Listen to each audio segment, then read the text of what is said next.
Assalamualaikum warahmatullahi wabarakatuh. Bismillahirrahmanirrahim.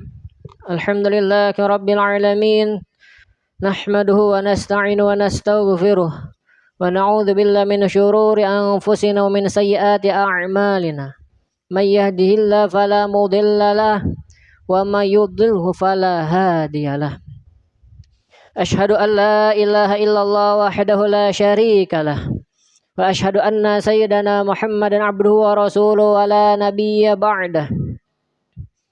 Allahumma salli wa sallim wa barik ala sayyidina Muhammadin miftahi babir rahmatillah.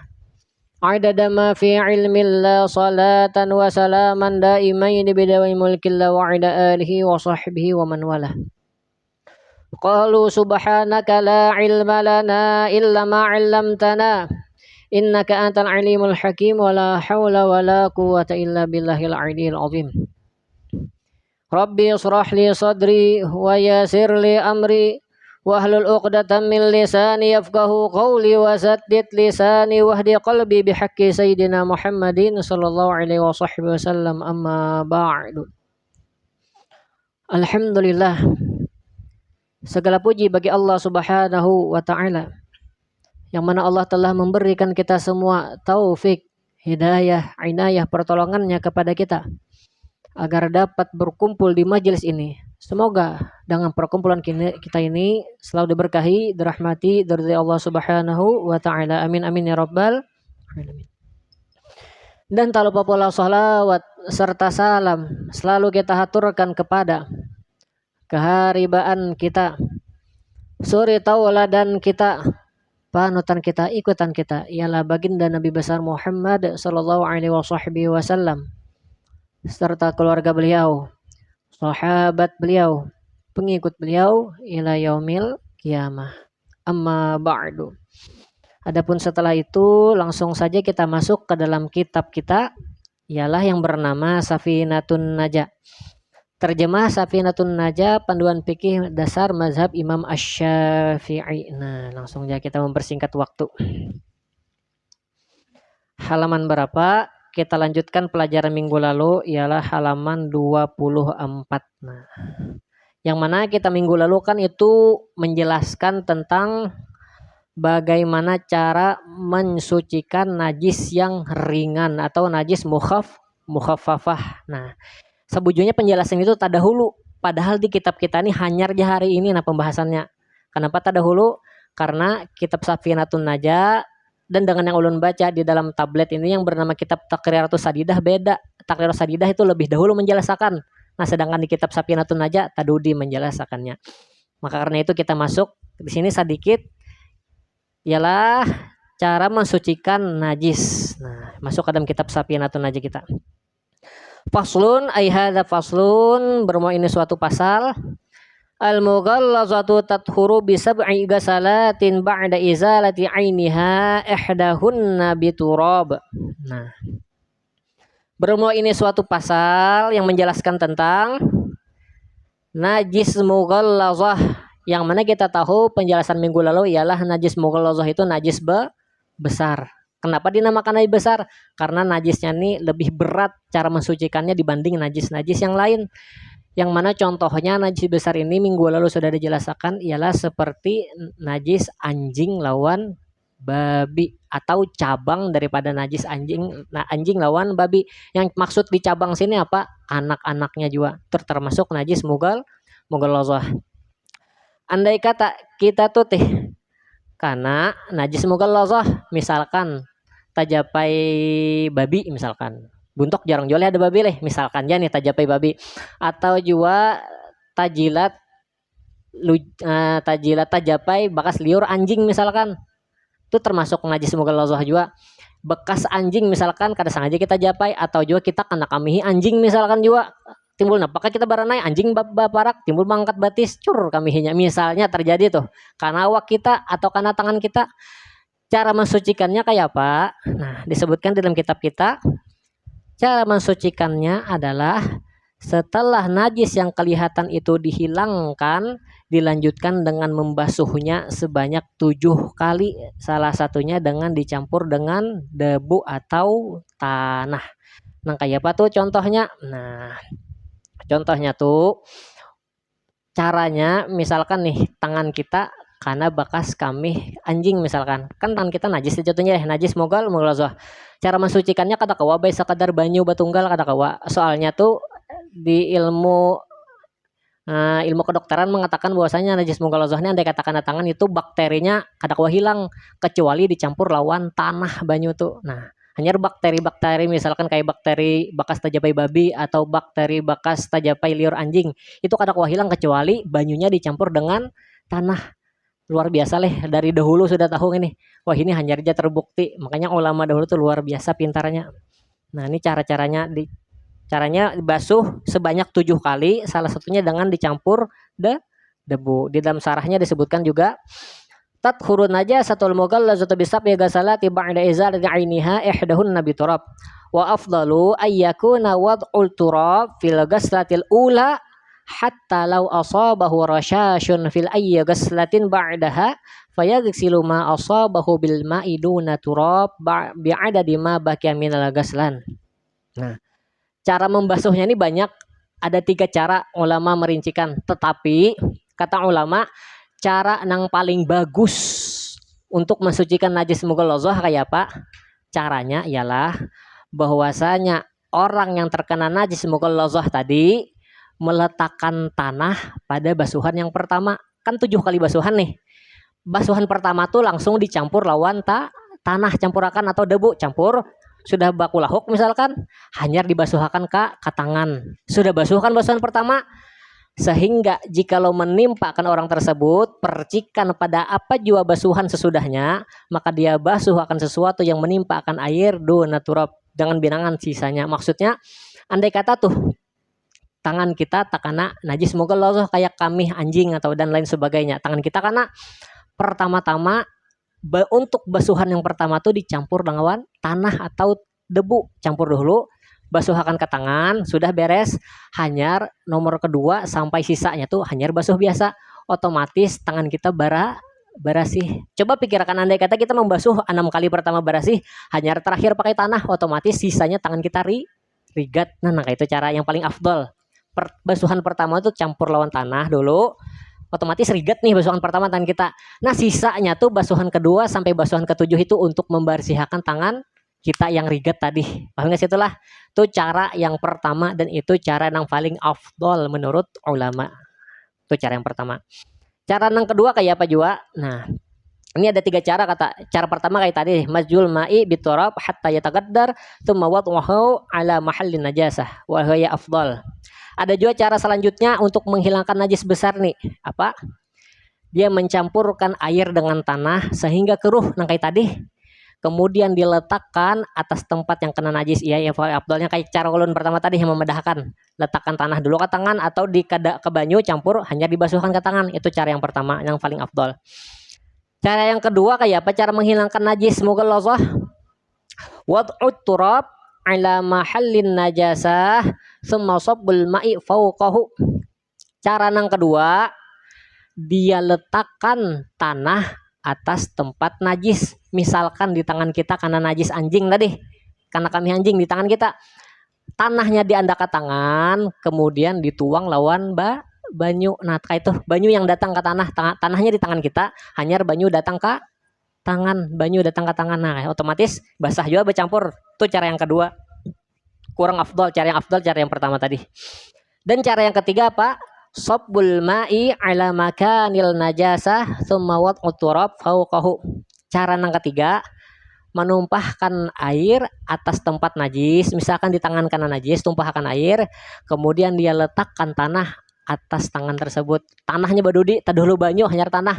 Itu kayak linak kayak tangan jadinya leh. Taduhulu banyu dulu ke tangan. Nah, itu cara yang ketiga. Tapi yang paling bagus cuy cara yang pertama tadi dah. Banyu untuk basuhan pertama campur lawan tanah, aduk langsung ke tangan. Nah, itu cara paling afdol. Dan ulun suah ini mungkin apakah di suatu tempat mana waktu hendak dari pondok pesantren do boleh kabuntok ada di antara tempat antara kita lewati lah dari Barabai ke sini, ada singgah ke warung. Mbah tuh di warung situ ulun memesan nasi goreng, suah kejadian nih, pesan nasi goreng. Sekalinya nasi goreng Hintalo kan tulisannya. Timbul-timbul datang nasi goreng Hintalo lawan daging. Nah, dagingnya bingung daging apa ulun nggak tahu juga. Kan memesan nasi goreng Hintalo nih. Yang datang nasi goreng Hintalo lawan daging. Pas ulun makan tuh yang Hintalonya jalan makan segala nasi gorengnya. Tapi minyaknya nih 4 lumer kan nasi goreng mau kada mau kan daging tuh ada minyaknya juga. Nah, ulun kada tahu ini daging apa nih. Tapi ulun ulun nyangka tuh kayak dalam hati ini kayaknya kayaknya daging B2, kemungkinan di B2. Soalnya kenapa? Kita kan kebiasaan misalkan singgah ke warung sebelum makan tuh napa melihat apakah ada poster Abah Guru Sakumpul kah kan ada. Biasa kita kayak itu di Kalimantan nih atau Bismillahirrahmanirrahim kayak itu pas ulun hendak tamak habis makan hanya tak ingat ini apa kok kada ingat melihat poster yo. Nah, nangka itu kada ingat melihat gambar. Sekali melihat kiri kanan ada tulisan Cina, gambar Abah Guru Sakumpul, kada ada gambar kaligrafi, kada ada dan sebagainya, kada ada. Bah, julun daging napa ngini untung ngarta makan. Itu ngalihai kan kita kan kebiasaan kita kayak itu leh. Misalkan singgah ke warung pasti melihat gambar dulu, misalkan ada Abah Guru Sakumpul dan ulama, pasti kita hanya makan. Kita yakin bahwa ini Islam nih. Nah, itu nah. Karena itu kan suah kejadian pas bulik ulun sampai rumah julun muntung ulun ini benajis nih bekas minyaknya tadi takutan kayak mana makalinya ulun ambil di higa rumah ada tanah campur lawan banyu ulun minum makan kumur pakai tanah. Nah, itu pertama kali pengalaman baku kumur pakai tanah hanya 7 kali sampai 7 kali habis saya sangka baik ulun biarkan mudahan diampuni Tuhan ya ulun nih ini karena tahu kan suah kejadian kayak itu juga. Makanya misalkan kita singgah ke warung makan tuh untuk orang kita Islam lah sebaiknya tuh lihat dulu misalkan ada Abah Guru Sakumpul kah poster atau kaligrafi atau yang menunjukkan bahwasanya warung ini Islam, otomatis kita nyaman. Nah, apalagi yang wilayah kita ini kan wilayah Kalsel gitu. Nah, wilayah Kalteng kan ada sebagian tempat mungkin ada yang makan itu banyak gitu. Nah itu tips dan cara untuk makan di warung makan. Menurut pribadi bang lah salah bukan pian salah aja bang. Ulun gitu. Ulun biasa ulun lihat dulu ada poster kah karena ada biasanya kayak itu bang. Nah, itu pengalaman ulun pribadi. Kita lanjut lagi ke dalam pembahasan kita ke dalam kitab wal mukhaffafatu tathuru bi yarshil ma'i 'alaiha ma'a ghalabati wa izalati 'ainiha. Ini sudah dijelaskan minggu lalu cara mensucikan najis yang ringan ini apa? Najis mukhaffafah ialah cara mensucikannya adalah dengan memercikkan air hingga merata dan menyeluruh ke tempat yang terkena najis itu hingga hilang najisnya. Yang mana najis mukhaffafah ini minggu lalu sudah dijelaskan ialah najis anak laki-laki atau kencing bayi laki-laki yang mana umur bayi tersebut belum 2 tahun dan bayi tersebut masih belum minum atau makan selain susu ibunya. Paham ya? Setelah bayi laki-laki lain bayi perempuan, bayi laki-laki kencing bayi laki-laki yang mana bayi tersebut belum 2 tahun umurnya dan belum makan atau minum selain susu ibunya, itu kencingnya najis mukhaffafah. Cara mensucikannya kayak apa? Cukup dipercikan air, kada usah disimbur. Andai kata wah ini disimbur takutannya layau kemana-mana, nah itu benar ya punya kamihnya. Dan dulu jelaskan minggu lalu cara menghilangkan najis mukhaffafah ini. Pertama kita dulu kan kita percikan dulu, bah kita percikan sampai tak banyak banyu yang kita percikan itu banyak daripada kencing bayi tadi. Apa sudah banyak hanya kita pakai lap dulu, kita karingakan, kita angkat. Nah hanya kita pakai kipas angin nggak mengaringakannya itu kan apa lagi dah hilang dah najisnya. Jangan langsung disimbur kan mana tuh layau lah ngalih ulang tuh. Tapi najis mukhaffafah ini kan masalah bang kayak itu. Karena najis yang sedang yang ngalih. Andai kata najis yang sedang tuh seperti contohnya najis atau kencing bayi perempuan itu najis mutawasitah, najis sedang sudah jatuhnya. Najis sedang ini tangalih mensucikannya sedikit. Nah, langsung kita masuk ke dalam pembahasan selanjutnya di sebelahnya apa? Najis mutawasitah. Di bawahnya wal mutawassitatu tanqasimu ila qismain ainiyatun wa hukmiyatun. Al ainiyatul lati laha launun wa rihun wa ta'mun fala budda min izalati launiha wa rihiha wa ta'miha wa hukmiyatul lati la launa wa la riha wa la ta'ma laha yakfika jaryul mai 'alaiha. Kita masuk ke dalam pembahasan najis mutawasitah. Najis mutawasitah ini apa? Najis mutawasitah ialah terbagi menjadi 2 macam. Nah, najis mutawasitah ada 2. Pertama namanya najis mutawasitah ainiyah. Dan yang kedua najis mutawasitah hukmiyah. Apa perbedaan ainiyah wa hukmiyah? Nah, najis mutawasitah ainiyah ialah najis yang mempunyai warna, bau, dan rasa. Maka cara mensucikannya adalah harus menghilangkan warna, bau, maupun rasanya. Contoh, misalkan kencing bayi perempuan tadi, itu kan berkencingnya nih di lantai. Nah itu kita cara menghilangkannya, pertama harus hilang warnanya, harus hilang baunya, harus hilang rasanya. Caranya nang kayak apa?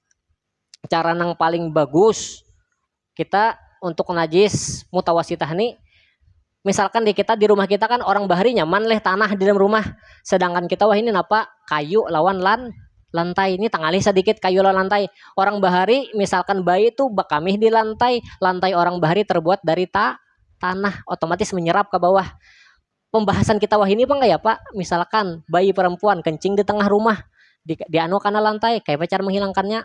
Cara menghilangkan najisnya itu pertama-tama ini kan kami bayi perempuan nih, kita anu dulu pakai lap, misalkan anu pakai lap, sudah pakai lap kering kan tisap lapnya dipinggirkan, hanya disiram pakai banyu, kada boleh dipercikan, kada boleh, harus disiram pakai banyu, siram pakai banyu dulu. Nah hanyar bekas banyu tadi hanyar dilap pulang basah, hanyar silam pulang, intinya sampai hilang bau, warna lawan rasanya. Bila sudah hilang suci sudah.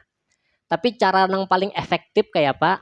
Menurut guru ulun dahulu menjelaskan untuk menghilangkan najis yang sedang ini, lebih khusus kencing bayi, misalkan bayi perempuan tadi di tengah rumah, misalkan di contoh lain kita mengikut pendapat Imam Abu Hanifah bisa.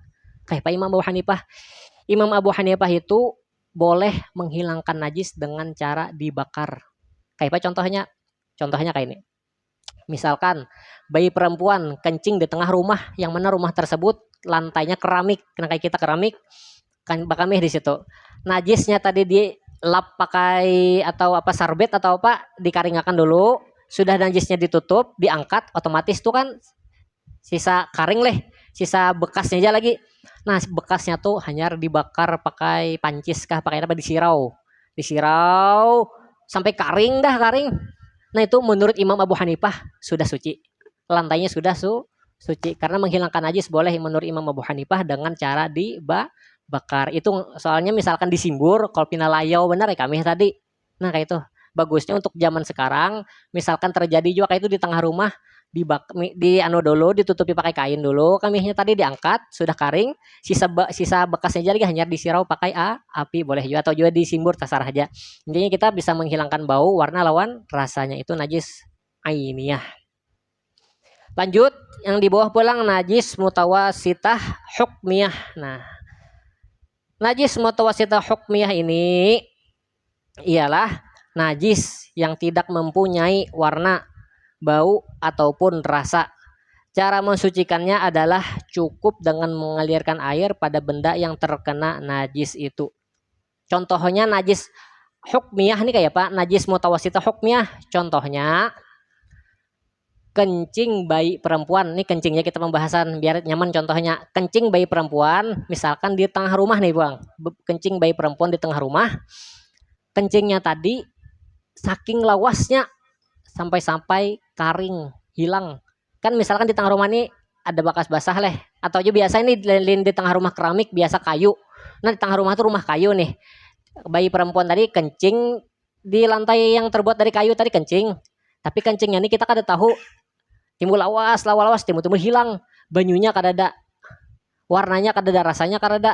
Tapi kita tahu di tempat itu ada bekas banyu kami bayi perempuan. Nah kita tahu, tapi warnanya kada ada, baunya kada ada, rasanya kada tahu. Itu cara menghilangkannya cukup dialirkan air dah. Ada sah dibakar dan lain sebagainya, itu cukup. Kita tahu nih misalkan di tengah rumah kita ada bayi perempuan bakami atau kekanakan halus bakami. Di situ kita tahu. Tapi bekasnya tadi warnanya hilang, baunya hilang, rasanya hilang, tapi kita tahu di tempat tersebut pernah dikencingi kekanakan atau dikamihi kekanakan. Cara menghilangkan najisnya cukup dialirkan air dah. Mudah dah gitu aja, kada ribet nang kayak ada ainiyah tadi kada. Itu cukup dialirkan air. Atau contoh lain disebutkan itu juga contohnya nang kayak miras atau malaga. Nah, malaga atau miras itu termasuk najis juga. Misalkan ada di tengah rumah kering, meras atau milaga tadi kering, warnanya hilang, baunya hilang, rasanya hilang. Itu cara menghilangkannya cukup dialirkan air. Paham guys itulah. Nah, tuh untuk pembahasan tentang najis ainiyah lawan najis hukmiyah. Nah, sedikit lagi hukmul fi halati ta'assur tananzur. Ini ada juga hukum sedikit. Misalkan hukum pada tempat yang sulit kayak Pak. Tempat yang sulit itu misalkan najisnya nih karena baju atau karena tangan, saking sulitnya berapa kali kita basuh tetap ada warnanya. Apakah itu termasuk najis masih? Misalkan di tangan kita nih karena kamih, apakah kamihnya nih warnanya menyangat benar? Atau saking banyuna kamih apa yang menyangat benar? Tahu lagi kira-kira binatang apa misalnya kucing kan apakah nah menyangat benar kalau leh? Karena baju kita misalkan itu misalkan kita basuh 2 kali, 3 kali, 10 kali, kada hilang-hilang, itu kayak mana hukumnya? Nah, ada hukumnya pulang. Hukmu fi halati ta'assur. Hukum najis yang sulit kayak apa? Nah, pertama, in baqiya launa faqat aw rihu faqat hukmuna bi taharatil mahalli.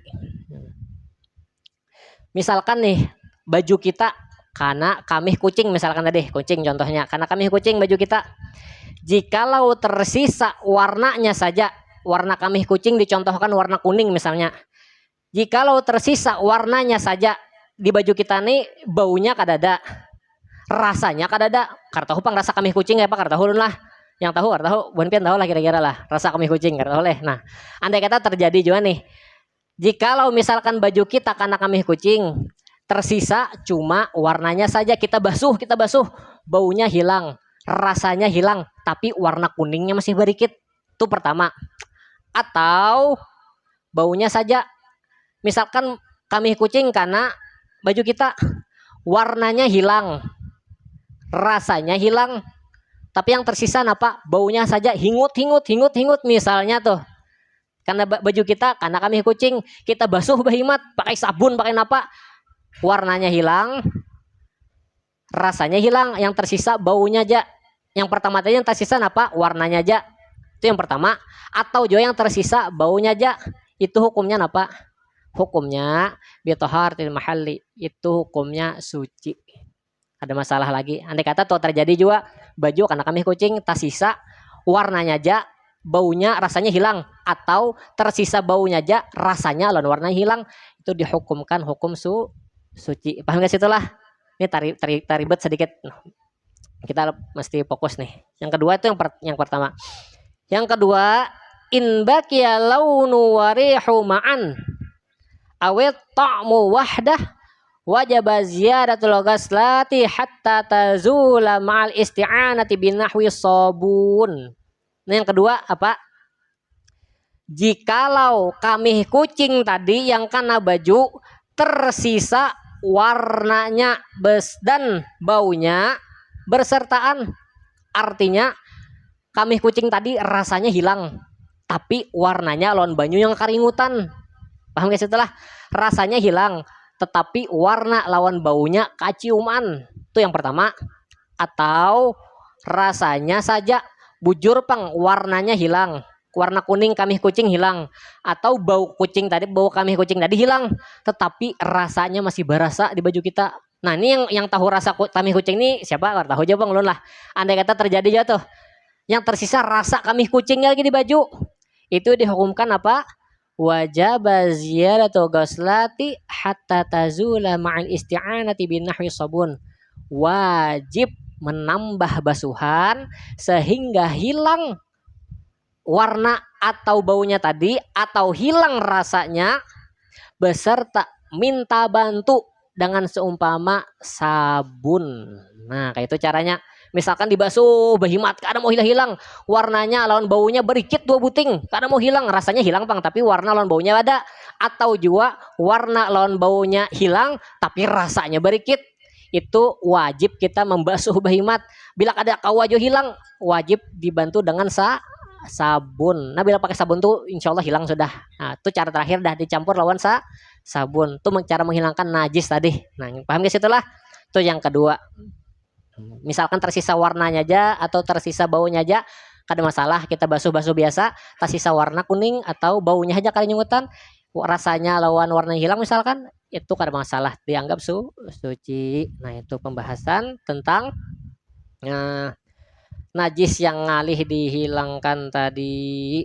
Ini ada lagi sedikit tambahan sini sebelum kita tutup majelis kita. Insya Allah minggu depan kita masuk dalam pembahasan haid.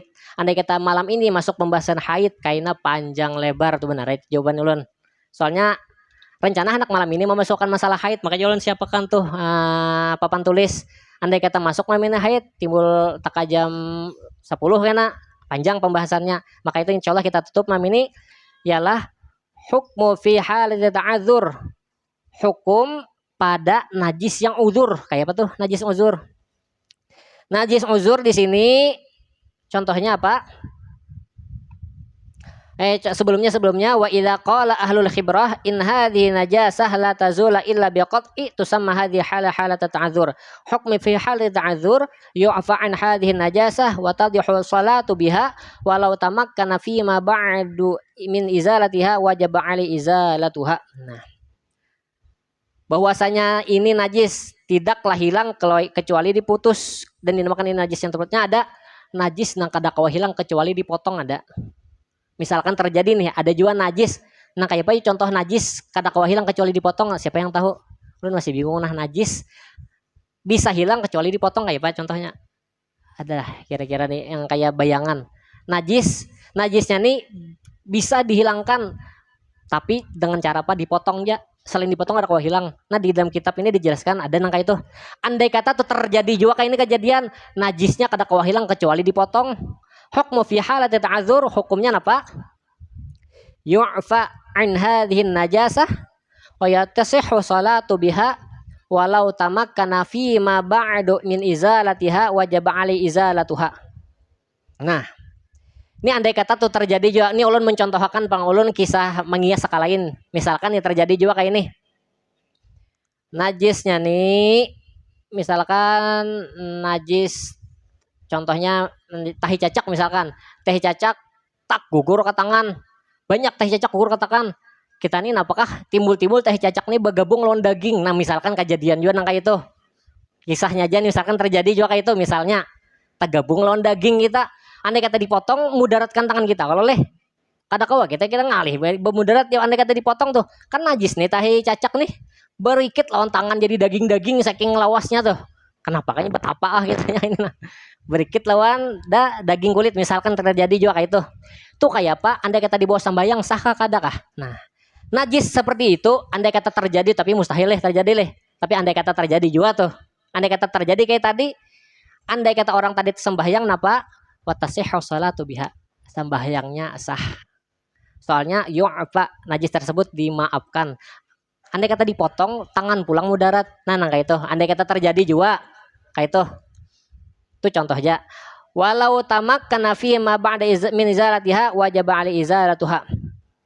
Tetapi jikalau apabila memungkinkan mencopot tahi cacak tadi jadi daging misalkan, tapi andai kata mungkin ya kalau mencabutnya nih tanpa mengolah mudarat yang banyak, maka hukumnya apa? Wajib 'ali izalatuha, wajib menghilangkan najis tersebut. Nah, andai kata mungkin ya lah, tapi kan mungkin ya terjadi zaman ini asa aneh gitu nah. Najis yang kawa hilang kecuali dipotong. Nah kayak itu. Nah bedalah bahari apa kita kan apa umatnya Nabi Muhammad sangat diringankan masalah najis.